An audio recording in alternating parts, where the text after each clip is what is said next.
Thomas Verlet, tu as dû entendre comme tout le monde le discours de Jean-Luc Mélenchon qu'il a tenu à l'université d'été, dans lequel il s'est offusqué soi-disant que l'on ne pouvait pas critiquer l'État d'Israël sans être automatiquement taxé d'antisémitisme. Alors c'est vrai que bon, Mélenchon ne s'est jamais proprement illustré pour ses positions fermement antisionistes, donc je pense que ce que les Français aimeraient savoir, c'est ton point de vue, à savoir est-ce que Mélenchon aurait eu entre guillemets, une révélation et qu'il aurait rejoint le droit chemin, ou alors est-ce que c'est une malversation politique pour récupérer la partie du peuple qui est devenue antisioniste? Venant de ce type d'individu, venant de ce type de courant politique, on peut d'ores et déjà dire qu'on est dans le discours subversif, simplement parce que Mélenchon n'a jamais eu de position antisioniste, jamais. C'est quelqu'un qui a toujours été très ambigu, hein, donc à partir du moment où il y a une ambiguïté sur un sujet qui exige d'avoir une position claire et impartiale, c'est évident qu'on est dans le discours subversif. Je veux dire, comment on peut avoir confiance dans un type qui se prétend révolutionnaire, qui touche plusieurs dizaines de milliers d'euros par mois et qui, cerise sur le gâteau, est franc-maçon. Alors, le fait qu'il soit franc-maçon, il fait ce qu'il veut, hein, c'est pas le problème. Il y a des tas de gens qui sont francs-maçons, qui sont pas forcément méchants et qui n'ont pas forcément de pouvoir. Mais ce mec-là, on va pas me faire croire qu'il n'a pas de pouvoir. Hein. Quand ce type va plancher dans les loges, on sait très bien qu'il vient trafiquer la politique française par derrière. Il faut savoir que la franc-maçonnerie, on peut pas décemment se revendiquer révolutionnaire et faire partie d'une structure qui est parallèle à la politique et qui rassemble des gens de tout courant idéologique, de la droite la plus bourgeoise et capitaliste, la plus infecte et dégueulasse, et de l'autre côté, des gens qui se prétendent révolutionnaires. Je veux dire,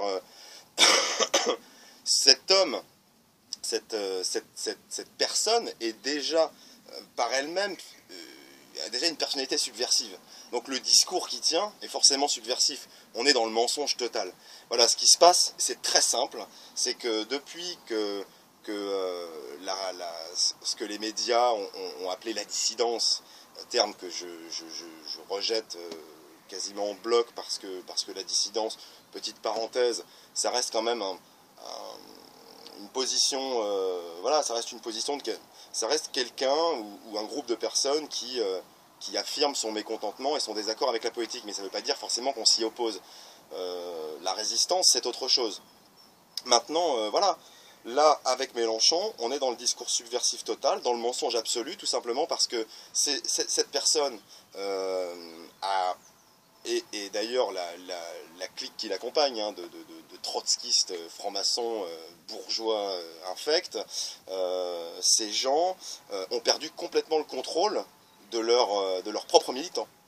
Donc, grâce au travail de gens qui, eux, se placent d'abord dans la dissidence, hein, parce qu'il y a des dissidents qui font quand même un travail assez important, grâce à la dissidence, il y a une majorité de personnes issues des secteurs que ces mouvements d'extrême gauche draguent depuis des années. Je veux parler, bien entendu, des banlieues, des campagnes, de tous ces secteurs que la bourgeoisie capitaliste qualifie d'arriérés. Ces gens, en fait, ont toujours voulu draguer les populations immigrées, ont toujours voulu draguer les gens des campagnes, en leur faisant miroiter tout un tas de promesses liées à un humanisme bidon et complètement fallacieux. Donc aujourd'hui, là, grâce à Dieudo, grâce à des sites comme croa.fr, grâce à un bon nombre de personnes qui ont fait un certain travail depuis quelques années, ces gens issus des banlieues, ces gens issus des campagnes découvrent, enfin du moins redécouvrent que on est face à une oligarchie totalement toute puissante, que ces gens qui se revendiquent de la révolution, qui n'ont rien de révolutionnaire, qui sont des escrocs de la politique, en fait sont des menteurs tout simplement, hein, et que voyant qu'ils perdent le contrôle total de leurs militants, et que leurs militants en fait outrepassent complètement les limites qui ont été fixées par les idéologies au pouvoir, parce que le Front de gauche fait partie de ces mouvements aux ordres du système. Hein. Le NPA fait partie de ces mouvements aux ordres du système. Donc quand on entend ces mecs venir pleurnicher dans leurs universités d'été, comme quoi, oui, on ne peut pas critiquer l'État d'Israël sans se faire taxer d'antisémite, mais Jean-Luc, tu nous prends vraiment pour des cons. Ça fait des années qu'on se fait traiter d'antisémite parce qu'on critique l'État d'Israël, et pas parce qu'on critique sa politique, parce qu'on critique son existence. Parce que le problème n'est pas simplement la politique israélienne. Le problème fondamental est cette plaie, cette tumeur cancéreuse qu'est l'État d'Israël, et qui agit selon sa logique. Je veux dire, l'État d'Israël a toujours eu cette logique impérialiste, dominatrice, sûre d'elle-même, sans citer De Gaulle, mais il avait parfaitement raison. Et donc voilà, il est logique par conséquent qu'après 10, 15, 20, 30, 40, 50 ans de militantisme contre la politique israélienne, les gens se rendent bien compte au bout d'un moment que ce n'est pas simplement le fait de critiquer sa politique, ça ne change rien. Les gens en Palestine sont toujours massacrés, et par extension, on contraint les populations occidentales, et je vais parler pour la France, à soutenir aveuglément une politique aussi dégueulasse que celle que mène l'État d'Israël. Donc aujourd'hui, on fait face à quelque chose qui enfin, personnellement, moi, me réjouisse énormément, parce que on les voit perdre complètement la main sur la base militante qui a fait leur fonds de commerce depuis 40 ans. Hein. Donc aujourd'hui, quand on entend le discours de Mélenchon, qui, comme je l'ai dit, qui pleurniche en nous expliquant à nous la résistance antisioniste, qui avions été condamnés à de nombreuses reprises, qui combattons cette oligarchie qui, ici en France, dispose d'un lobby devant lequel viennent se prosterner les présidents de la République, les ministres, hein, parce que quand on passe au crible le dîner du CRIF, je veux dire, c'est quand même incroyable. Et Mélenchon essaye là de calmer le jeu pour récupérer justement toute cette base militante qui était entre guillemets la sienne, qui en fait était prise en otage hein, par leurs mensonges et par leur politique trompeuse. Et nous, on s'en réjouit parce que c'est trop tard. C'est trop tard. Qu'est-ce que tu vas faire là, Jean-Luc? Tu vas faire quoi? Tu vas nous faire croire à nous que tu vas commencer à revendiquer l'idée que finalement peut-être l'État d'Israël n'a pas forcément de légitimité. Mais fais gaffe, tu es en train de virer rouge-brun, mon gars. Hein. Enfin voilà, tu commences à tomber dans le discours que tu as toujours critiqué, que tu as toujours condamné. Il n'y a pas un an, tu parlais de Dieudonné dans des termes extrêmement violents et peu élogieux. Ouais, il faut lui fermer sa gueule, nanana. Mais en réalité, c'est à toi qu'il faut fermer ta gueule. Ferme-la, parce que ton discours de franc-mac, usurpateur de l'idée révolutionnaire, eh ben, il est en train d'être mis à découvert. T'es à poil. Tu n'as plus de solution. Hein. Donc là, tu patauges dans la semoule comme c'est pas possible. Mais le fait est que même si ton discours, pour l'instant, est le meilleur hein, dans le discours subversif, je veux dire, ça n'enlèvera rien au fait que le contrôle de la situation est déjà perdu en ce qui te concerne. Tu te prends des déculottés au niveau électoral depuis quelques années. Hein, heureusement que tu as l'alcool, parce que je pense que si tu tirais pas un peu sur la bouteille, ça ferait longtemps que tu serais en dépression et que tu aurais arrêté la politique. D'accord ? Mais le fait est que tu continues. Bon, écoute, amuse-toi si ça te fait plaisir. Toujours est-il qu'on ne croit plus à tes mensonges. Ton triple discours d'antiracisme, islamophobe, parce qu'il faut quand même le dire, les courants trotskistes sont profondément anti-religieux. D'accord ? Donc, ne nous fais pas croire que tu espères un jour que l'État palestinien puisse exister et que tu vas encourager les musulmans à aller à la mosquée d'Al-Aqsa faire la prière. C'est pas vrai, d'accord? Ton objectif, c'est d'imposer le nouvel ordre mondial, ok? Et si c'était pas le cas, tu ferais pas partie de loge maçonnique. La franc-maçonnerie, c'est quand même un réseau international d'arrivistes et de banquiers. Donc, d'ailleurs, que tu sois jamais allé bouffer au dîner du siècle, ça me surprend. Mais bon, ça va pas tarder, je pense. Parce que maintenant, il te reste que deux options. Soit tu glisses complètement dans le discours national-socialiste, voilà, on va le dire clairement, soit tu t'arrêtes. Parce que comme tu as pu en faire la petite expérience, eh ben, tu vois, regarde, t'es sorti des bornes là, 30 secondes, bam, le CRIF t'est tombé dessus. Ok? Fessé déculotté, mon gars. Donc voilà, le fait est que ton discours, là tu peux continuer, amuse-toi, il n'y a pas de problème. Mais la vérité, c'est que les gens suivront les authentiques. Les gens suivront ceux qui développent ce discours, non seulement anticapitaliste, hein, qu'on a toujours développé parce que nous savons qui imprime les billets. Hein. Et d'ailleurs, les gens qui impriment les billets, soit dit en passant, ont quand même des relations souvent très étroites avec l'État d'Israël, hein, quand ils n'ont pas de la famille là-bas. Ok ? Ils ont une relation très étroite avec la politique israélienne. D'accord ? Donc voilà, aujourd'hui on fait face, enfin tu fais face à une problématique qui est très grave pour toi, parce que voilà, tu es dans un cul-de-sac, là, t'es dos au mur. Hein. D'ailleurs, la preuve avec le discours complètement ridicule que tu as fait, personne n'y croit. T'es passé à la télé, là, t'es passé sur Canal il n'y a pas longtemps, t'as quand même osé sortir que Julien Drey était moche. En plus de ça, t'as des attaques qui sont basses. C'est nullissime. Tu es un guignol de la politique, Jean-Luc. Alors, je parle même pas de Besancenot, parce que, alors, d'ailleurs, Besancenot, je sais pas si vous avez remarqué, mais Besancenot, ils avaient mis un type pendant 2 ans à la tête du NPA, Poutou. Il est où, Poutou? Poutou, t'es où? Je veux dire, vous avez tellement foiré, vous avez tellement raté cette espèce de transition de l'ouvrier qui dirige son parti anticapitaliste. Parce que c'est vrai, toi, t'as quand même été marié à une bonne femme qui a un capital monstrueux. Hein. Donc, t'es peut-être postier, mais moi j'aimerais bien voir un petit peu quel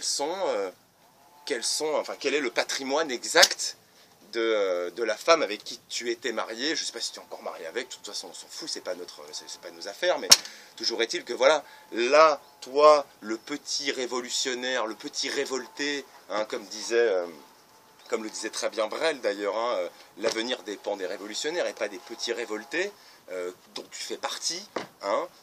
Voilà, le fait est que votre discours fallacieux et subversif ne trompe plus personne, parce que vous avez regardé les choses en face, vous avez en possession des communes que vous gérez, d'accord? Vous ne faites rien, il n'y a rien qui change. Vous allez construire une école, un machin, un truc, bon, c'est très bien, ok, bon, en même temps, n'importe qui construirait une école, je veux dire, ou essaierait de développer un peu l'aspect social d'une commune. C'est évident, c'est logique, puisque c'est le travail d'une mairie. Mais combien de mairies, combien de communes vous gérez? Et qu'est-ce que vous faites changer? Voilà, alors par exemple, je vais prendre l'exemple de Creil. Creil, c'est une mairie communiste. Alors, Creil, c'est jumelé avec une ville palestinienne. Super. Ça fait vachement avancer les choses, hein, tu vois. Ça, c'est l'esprit révolutionnaire. Ça se voit, c'est tellement parlant. Donc, arrêtez de prostituer l'idée de la révolution, parce que vous n'êtes pas des révolutionnaires. Vous êtes des menteurs, vous êtes des usurpateurs, vous trompez la jeunesse, hein, et vous prostituez le message révolutionnaire qui pourrait sortir la France, l'Europe et le monde de cette dictature capitaliste, oligarchique, mondialiste, cosmopolite et sioniste qui nous pourrit la vie depuis des années. Donc, un jour ou l'autre, de toute manière, vous serez obligé de vous tirer, parce que le jour où le peuple en aura assez de vous, et c'est en train de se mettre en place, hein, vous pourrez faire ce que vous voulez contre notre discours. Notre discours est le plus authentique qui soit. Et j'en veux pour preuve quelque chose de très simple. C'est que vous n'êtes jamais condamné par la justice. Et les révolutionnaires, fondamentalement, se battent contre un régime. On ne se bat pas contre le gouvernement Hollande. Le gouvernement, on n'en a rien à secouer. Qu'est-ce qui va changer si demain on prend un gouvernement, et je ne sais pas, n'importe quel gouvernement, et qu'on le remplace? Je veux dire, on vire Hollande et on en met un autre. Est-ce que Hollande a fait quelque chose de différent par rapport à la politique de Sarkozy? Non, bien sûr que non. Et Mélenchon, arrête de mentir, et Besancenot, pareil, arrêtez de mentir. Si vous aviez le pouvoir, vous feriez exactement la même chose. Ce qu'il y a, c'est que vous le ferez d'une manière encore plus dictatoriale. Voilà, la vérité elle est là. La vérité elle est que vous êtes les pires ennemis de la liberté, vous êtes les pires ennemis de la révolution, et vous êtes vraiment les valets du système oligarchique mondialiste et capitaliste, puisque c'est vous qui êtes les premiers vecteurs de l'empêchement de la révolution en Europe et en France. C'est vous qui prostituez la jeunesse. Donc arrêtez de mentir, ça suffit. Qu'est-ce que tu as à dire à toute cette jeunesse embrigadée par rapport au message que tu viens de véhiculer? Voilà, qu'est-ce que tu as à leur dire? Franchement, c'est simple.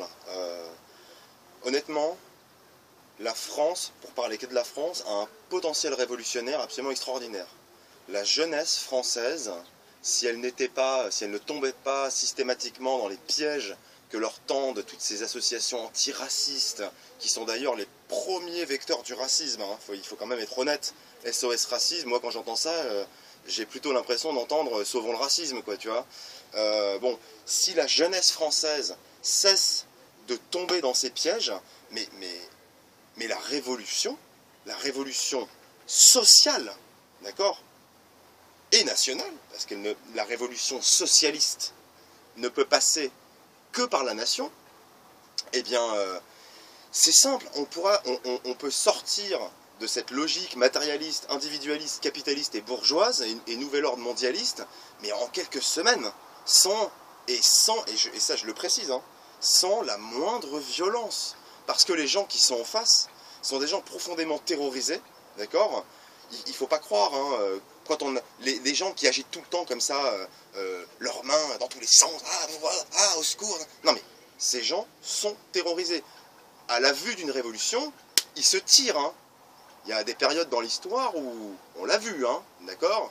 Je ne vais pas faire de dessin, mais vous savez, bon. Et cette jeunesse doit comprendre que les pièges de l'antiracisme, oui, ces gens ont un discours raciste, xénophobe, antisémite, non, on n'a pas un discours raciste, on n'a pas un discours xénophobe, on n'a pas un discours antisémite, on a un discours profondément humaniste, on a un discours qui n'a qu'un objectif, c'est que les gens retrouvent leur dignité. Donc la dignité, ça passe par dire la vérité, d'accord? Et je tiens à le dire, quand on entend, je vais prendre l'exemple là, vite fait, parce qu'on nous traite d'homophobes par exemple, parce qu'on veut protéger nos enfants de la perversion et de la perversité. Je veux dire, qu'est-ce que ça a d'homophobe? Je veux dire, c'est quand même très grave. On est vraiment rentré dans une logique dictatoriale, de la dictature molle de la démocratie subversive, et la jeunesse française a tout le potentiel révolutionnaire nécessaire entre ses mains pour parvenir à sortir de ce mécanisme, de ce magma mondialiste, individualiste, capitaliste et bourgeois. Voilà, il faut le comprendre.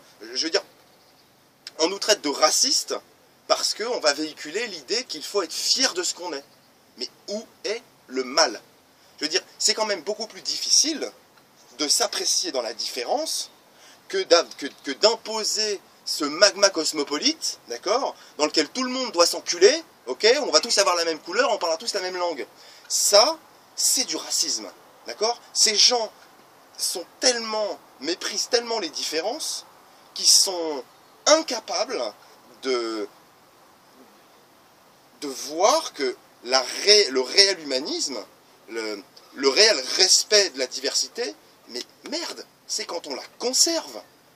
Conserver la diversité et s'apprécier et s'aimer dans la diversité est beaucoup plus beau que d'avoir un idéal cosmopolite où il n'y a aucun repère, où il n'y a aucune racine.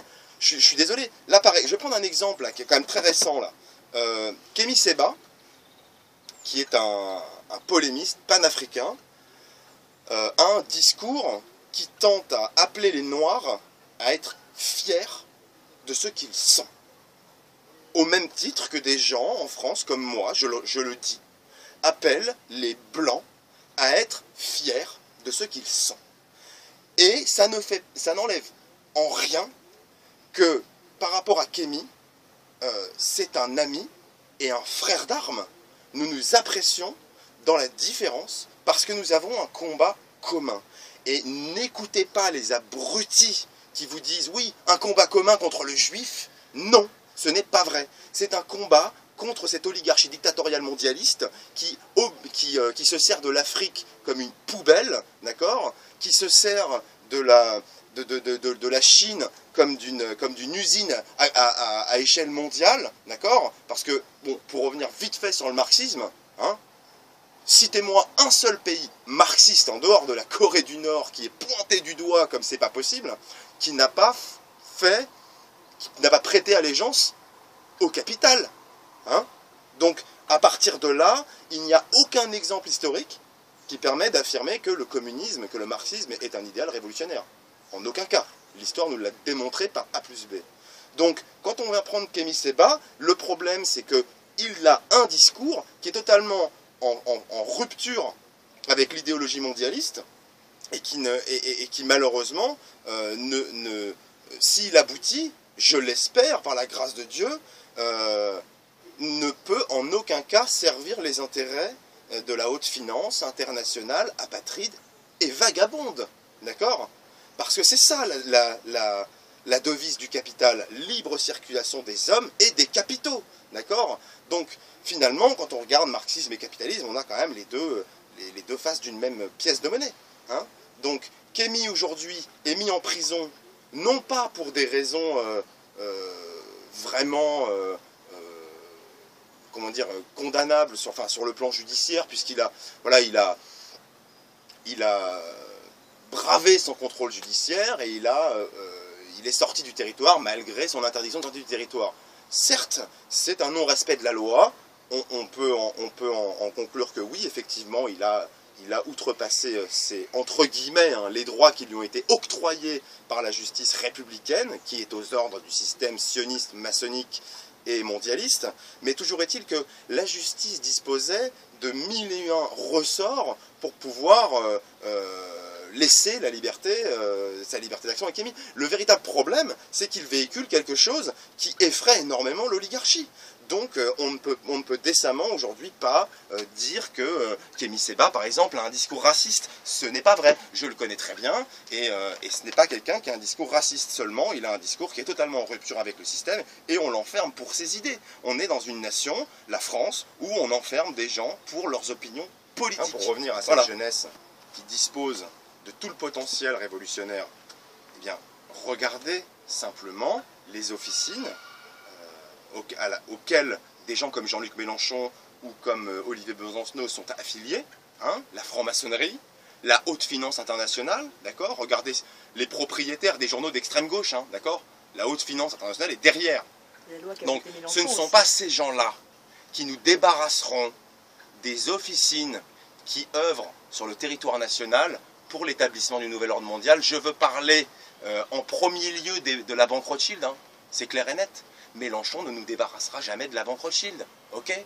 Donc Mélenchon n'est pas un anticapitaliste. Et Mélenchon ne nous débarrassera jamais de la franc-maçonnerie. Donc Mélenchon n'est pas un révolutionnaire. Il n'est ni anticapitaliste, ni révolutionnaire. Et même si, en parallèle, je ne porte pas du tout Marine Le Pen dans mon cœur, je tiens quand même à rappeler que son programme économique est 1000 fois plus anticapitaliste que celui de Mélenchon. Hein? Hein, quand on sait que l'indépendance d'une nation se fait à partir du moment où celle-ci peut battre monnaie, c'est-à-dire être au contrôle de l'impression de ses billets et de l'émission de ses pièces de monnaie, eh bien, là, vous rentrez concrètement dans l'anticapitalisme absolu et total. Vous envoyez se faire foutre les grands organismes bancaires tels le FMI, tels la banque Rothschild, comme je l'ai dit, et toutes ces structures qui finalement endettent l'humanité au nom de quoi, hein? Donc réfléchissez avant de nous traiter de fachos, de racistes, d'antisémites, de xénophobes, d'homophobes. tout ceci, ce sont des chiffons rouges agités par l'oligarchie qui, lorsqu'elle perd le contrôle de sa base militante, d'accord, eh bien agite tous ces chiffons rouges pour essayer de ramener la base populaire dans le droit chemin du mondialisme, de l'individualisme et de la consommation, mes chers amis. Hein, tous les petits pseudo-révolutionnaires qui alimentent les mouvements d'extrême gauche, hein, les petits blancs qui se font des dreads. Non mais vous êtes sérieux? Mais il faut redescendre un petit peu. Regardez-vous, c'est consommation de drogue. Vous bourrez la gueule du soir au matin, hein, quand c'est pas du soir au matin et du matin au soir, d'accord? Vous consommez aujourd'hui des produits qui sont fabriqués dans des pays qu'on dénonce régulièrement, d'accord? Enfin bref, regardez-vous, regardez notre discours et regardez ce qu'on préconise pour l'avenir de la France. Et vous verrez que ça n'a rien à voir et que le discours, là, pour le coup, est vraiment révolutionnaire. Parce que la révolution, c'est la rupture avec le système que l'on combat. Je termine aussi, parce que c'est très marrant quand tu parlais justement du fait que le programme de Marine Le Pen était beaucoup plus anticapitaliste que celui de Mélenchon. Justement, ça me fait penser, pour preuve, le fait que lorsque Mélenchon était sénateur, il a voté des lois pour les banques qui ont endetté la France. Mélenchon, c'est un mec qui a voté le traité de Maastricht, hein, d'accord? Donc au niveau anticapitalisme, tu repasseras quand même, hein, Jean-Luc. Hein, je veux dire, tu nous prends vraiment pour des abrutis, hein, mais c'est en train de cesser parce qu'aujourd'hui il y a Internet, parce qu'il y a des dossiers qui sont en train de ressortir, d'accord, et des vieux dossiers. Hein.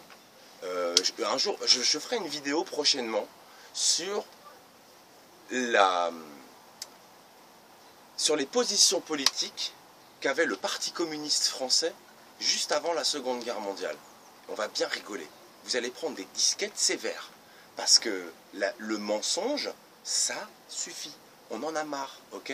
Et les vieux bouquins là que vous essayez d'interdire, hein, comme vous avez fait avec Soral, qui a réédité des livres qui, dans un pays où la liberté d'expression, la liberté d'opinion, le pays des lumières, blablabla, mes couilles en slip, donne aux gens une vision du monde qui peut être en rupture avec le programme mondialiste. Et ça vous fait flipper comme ce n'est pas possible. Et bien continuez à être terrorisé, parce que je l'ai déjà dit et je le redis une nouvelle fois, vous avez raison d'avoir peur. Vous êtes en train, votre système est en train de s'effriter, est en train de tomber. Et le jour où ça va tomber, ça va faire très très mal. 75 ans de mensonges, mais plus que ça même, hein, qui vont s'effondrer d'un seul coup, ça va faire très très mal. Et je termine aussi, une dernière question, excuse-moi, hein, par rapport justement, parce qu'un point commun que Kémy Séba et toi avez, c'est qu'on vous accuse d'être des mouvements violents. Et violents du fait de votre haine et de votre intolérance. Et je tiens à remettre aussi sur le tapis le fait que nous, on est des gens qui avons la foi.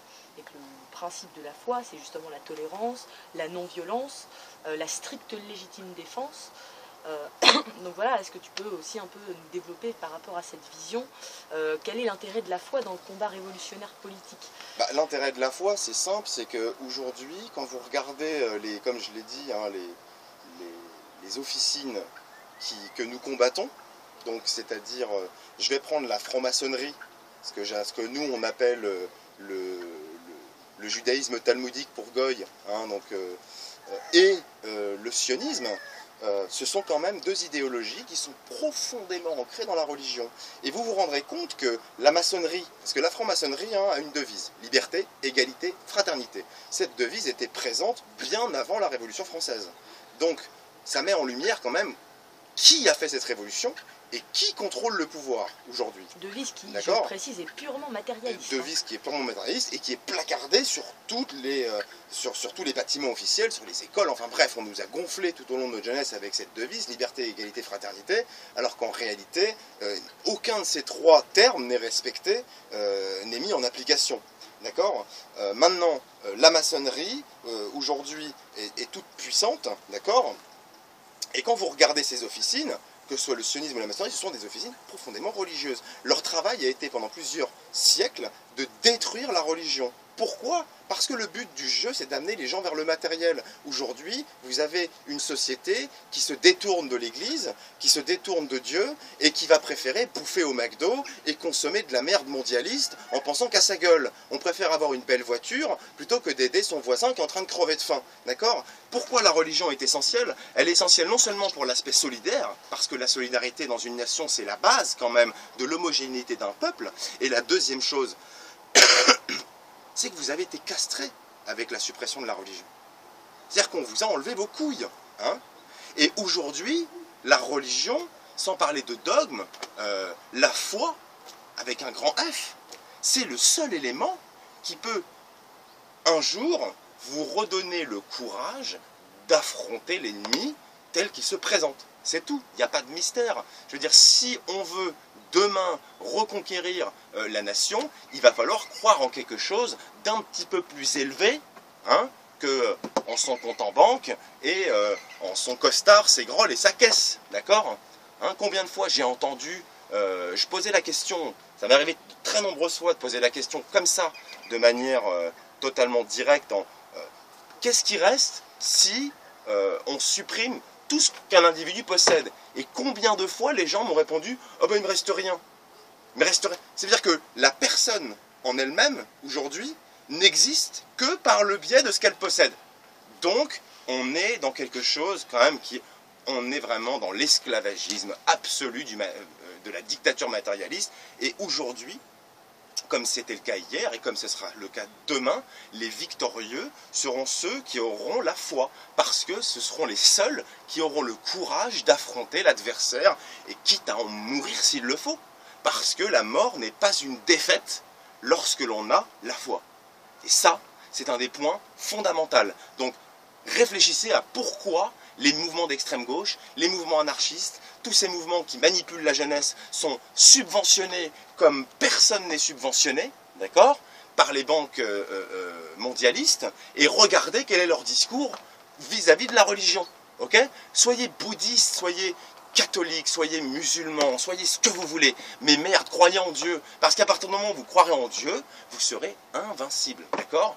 Donc réfléchissez bien à ça, et vous comprendrez très rapidement où se trouve la clé de voûte de la victoire. Vous combattrez dans la droiture. Et on combattra dans la droiture.